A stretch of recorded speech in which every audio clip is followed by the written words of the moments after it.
Talagang inaaral bawat verses. Oo, malapit na yung makita si Jesus.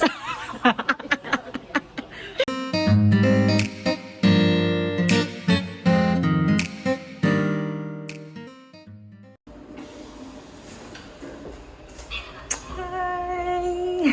Wait lang. Saan ako pupunta? Pupunta po ako sa aking fellowship every once a month. And nagdala ako ng bottled water kasi sobrang init na po sa panahon ngayon dito sa South Korea. Summer na, so kailangan natin ng bottled water para iinom tayo maya-maya at hindi sasakit yung ating ulo. And ito yung aking outfit, BT21 CRJ. And syempre yung aking sandals, ayun ang sandals. Diba? Nabasa tayo. Wow, may hangin. Thanks God, may hangin. And medyo makulimlim pala oh. Maulap. Kaya pala mahangin. Mukhang uulan. May nararamdaman akong ambon. Or dahil nga maulap, kaya siguro ganun. Pero okay lang kasi may payong naman ako. Ready naman ang person kahit na umulan. Huwag lang yung malakas. Kasi yung payong na dala ko is pang ano lang talaga. Pang summer. Yung pang maaraw. Pero pag malakas na malakas yung ulan, hindi kaya kasi maliit lang siya. Yung aking bottled water, or ano ba tawag dito? Tumbler ba to? Ay bigay sa akin ng friend ko. Thank you so much. And perfect na perfect siya. Kasi madalas kong ginagamit yung isang bottled water na bigay din sa akin nung customer ko. Galing yun na Las Vegas. Madalas ko yung gamit. Kasi malakas siya, diba? Lalo na pa nagtutour kami ni Mr. Dax. Kasi perfect yun sa mga nagda-drive. Kasi diba meron siyang straw. So, pag iinom talaga yung nagda-drive, maganda yung straw kasi yung tutunggan ng ganyan. Kasi nakaka-distract po siya sa pagda-drive. So, perfect talaga yung pag nagtutur kami. And ngayon, na mag-isa ako at sobrang init ng panahon, kaya ito yung dala ko. And meron siyang stainless siya sa loob. Maganda siya para yung lamig is hindi ganoon agad-agad mawala.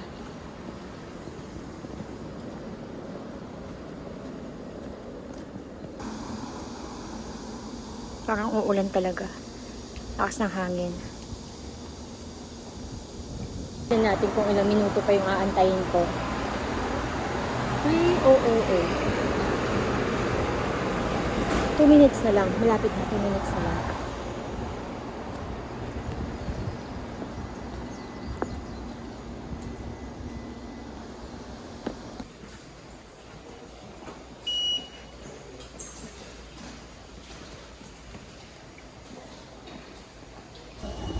Dito na ako guys sa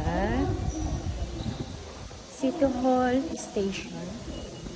Parang first time kong bumaba dito. Hindi kasi ako madalas pumupunta dito. Pero yung cafe kasi na kung saan gaganapin yung fellowship namin is malapit dito. Kaya ayun.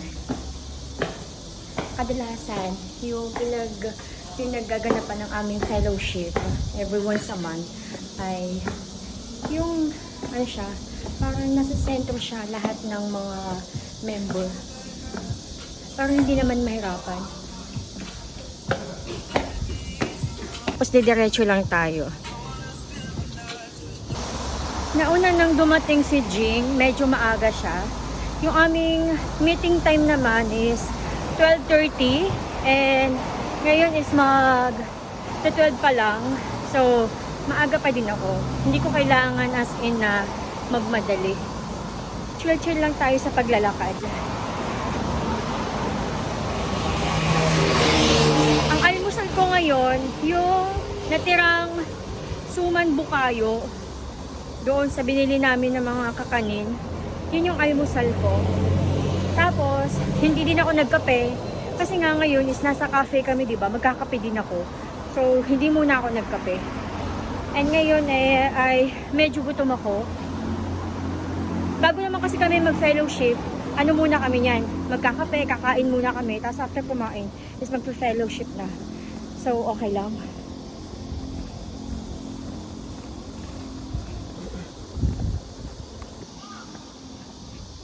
Ang ingay nung ano.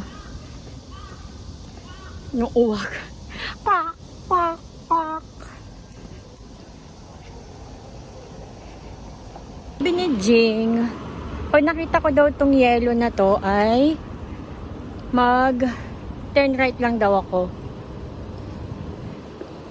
So, tignan natin. Ayun! Lounge.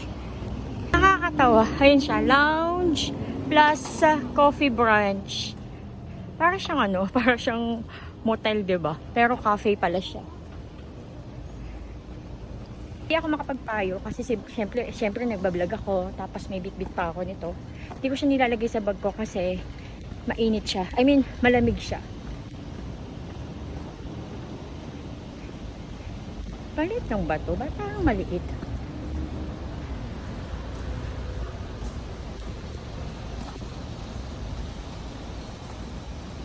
Lounge, lounge, lounge. So, mukhang kailangan sa second floor. Floor ng cafe. Hindi ko alam.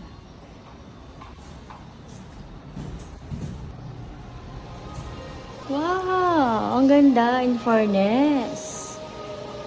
Bongga ha? Kaya nga eh. Hi! Hi! Sa ating sister. Do I look pretty? No. Very honest naman. Siyempre, magpe-fellowship tayo eh. Bawal na magsinungaling. Charot. What are you doing, Yeah, sister? I was just reading the Bible. Pastora? Waiting for you. Yeah. Pastora na yan? Yeah. Aba, tignan mo naman, no? Talaga nag-aaral Diba? ng salita ng Diyos. Coloring book. Yes. Yan yung patunay na talagang inaaral bawat verses. Madali natin tandaan. Oo. Malapit na yan makita si Jesus. Huwag naman. Ito yung kanilang mga menu. Ayan. So, anong pasta gusto mo? May pizza din sila, oh. Pizza. How much? 16 din. Kaya may pasta mabigat na din. Ah, sa bagay. Ito gusto mo? Sa bagay, lagi na. Eh, bawal na sa'yo yung shrimp, oh. Kain ng shrimp. Ah, okay lang. May chicken pasta rin sila, oh. Roje pasta. Depende sa'yo. Should we try? Ano kaya masarap? Chicken Maiba naman. Oo. Maangang kaya yan? Sige, try na lang. Ako na lang ito. Oh. Kaya mo yan. Kaya mo yan. Ay, ano ba yan? Tumabi pa sa atin yung mga matmadjonda. Maingayan sila. Ito yung aming food. And ito yung sandwich. Lagay mo nga, sis. Yan. Tada! Ang galing-galing naman ni Jing. Very good girl naman yan. drizzle lang ng honey. No? Kaya nga. And ito, first time namin tong orderin. Sa mga cafe ba, may nakikita tayong ganito. Parang wala, no? May chicken, tapos may pasta. Oh, so for me, it's a very good choice. Yung lasa na lang talaga yung, sige. Sa lasa natin malalaman. Oo, sige. Fairness, maganda din talaga tong cafe na to, sis. Kaya nga, diba? Kasi kung yung purpose is Bible study. Bible study. Talaga yung parang perfect ano siya. Oo. Kailan ba sila aalis din? Mas parang perfect din sa doon. Steak. Pasta talaga muna.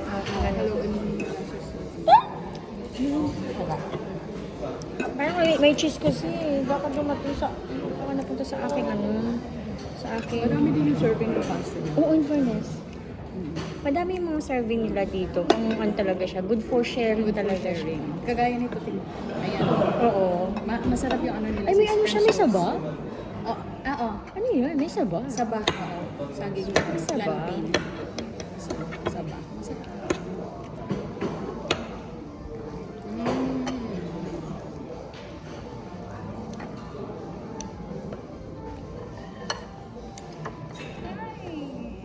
Tapos kunin ko yung isang chicken, sis, kunin mo yung isang chicken. Sige.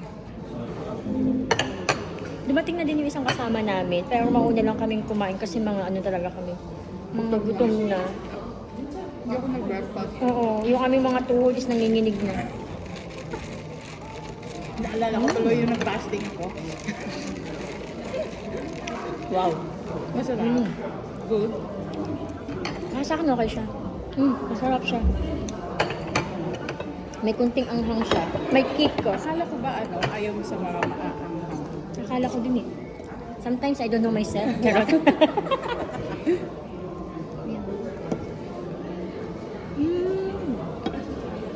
Ang sarap yun. Ay, ang sarap niya. Hindi ako nagsisi na ito yung in-order ko. Kasi madalas po, pag nag-order talaga ako, laging ano lang, alam mo yung cream lang. pasta. Doon ako lagi sa mga sa mga safe lang. Yung mga natikman ko na. Para Para safe, para hindi ako magsisi ba? Tama. Kasi di ba ang mahal. Tapos syempre nagtitipid tayo guys. Kailangan yung kakainin natin. Yung alam natin gusto natin, di ba? At masarap talaga. So, ganun ako lagi. Madalas lagi kung ano yung order ko, yun lang talaga. Pero ito, ang sarap niya. Hindi hindi siya nakakaumay.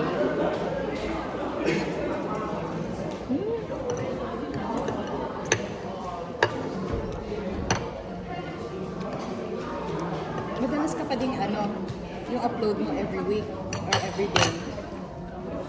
Gusto ko sana once a week ako mag-upload. Pero minsan alam mo yung parang hindi mo na namamalayan yung oras. No, what? 10 days na. Wala pa akong upload. Kasi ayoko din talagang pabayaan yung aking mga YouTube channel. Kahit na mas maraming nanonood sa akin sa Facebook ko kasi sa YouTube. Ayoko siyang i-give out.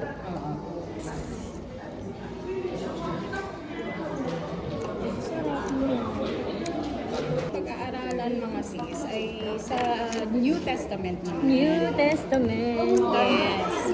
New Testament nasa Book of Philippians. Philippians. Oo, sige. Philippians 4, Philippians 4, chapter 8. chapter... Philippians 4, chapter 8. Basahin mo Ay, naman sis pala ako. Joby. Wait lang, hinahanap ko pa nga eh. Excited ka naman. Wait lang. Philippians 8. 4. Ito pala. Chapter 8. Chapter 8. Wait, ito. Naka-highlight na. Basahin mo. Hindi pa nga. Ay, hindi pa. 8 lang. 8 lang. And now, dear brothers and sisters, one final thing. Fix your thoughts on what is true, honorable, and right and pure, and lovely and admirable. Think about things that are excellent and worthy of praise. So, yung nagsasalita po dito ay si Apostle Paul. Ito po yung letter niya sa mga Philippians, sa church, sa Philippi. So, ang sabi dito ni Apostle Paul, yung reminder niya sa kanyang mga brothers and sisters in Christ, kung ano daw yung true, kung ano yung totoo, kung ano yung noble. Yung noble in Tagalog is marangal. Kung ano daw yung right or tama, kung ano daw yung pure, in Tagalog, dalisay. Pure is dalisay in Tagalog. Whatever is lovely, lovely kaibig-ibig.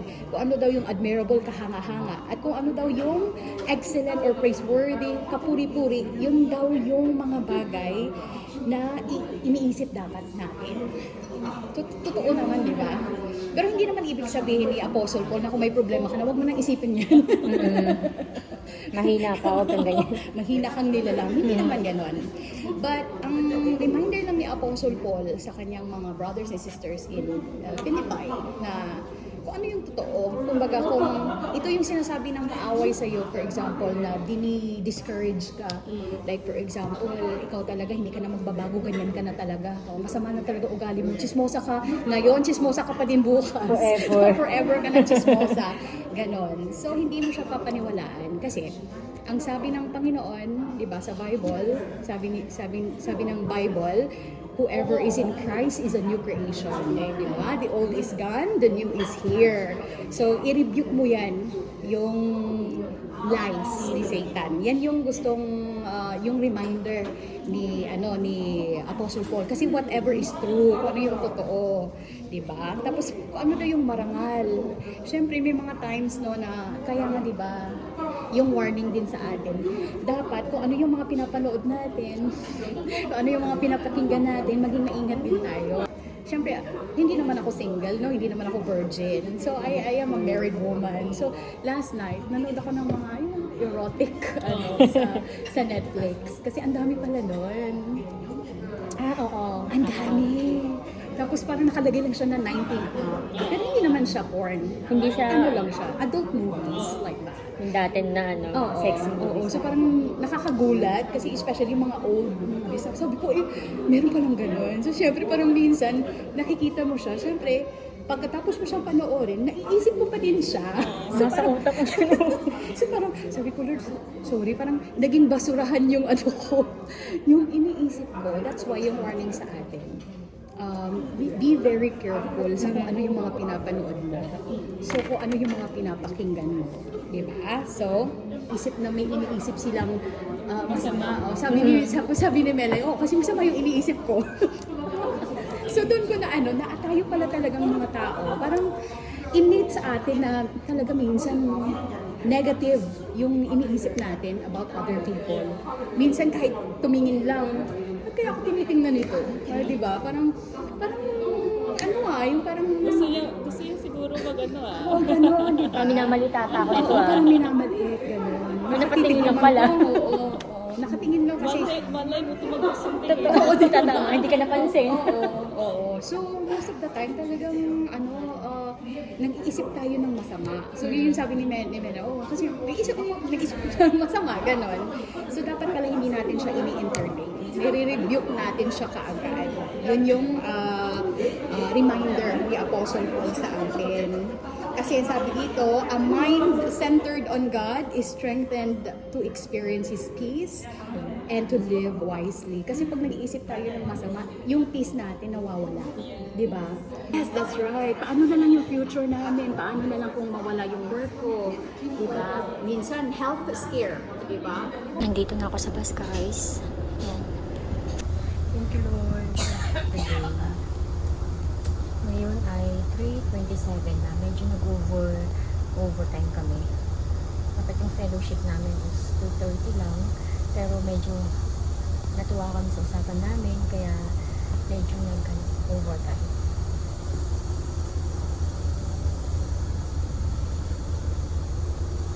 Bago pa yung sasakyan na to. Kaya amoy bago. Walang amoy. Medyo makulimlim at mahangin sa labas. Mamaya na lang ulit, guys. Mamaya na lang pag naka-uwi na ako. Kasi dumating na yung driver.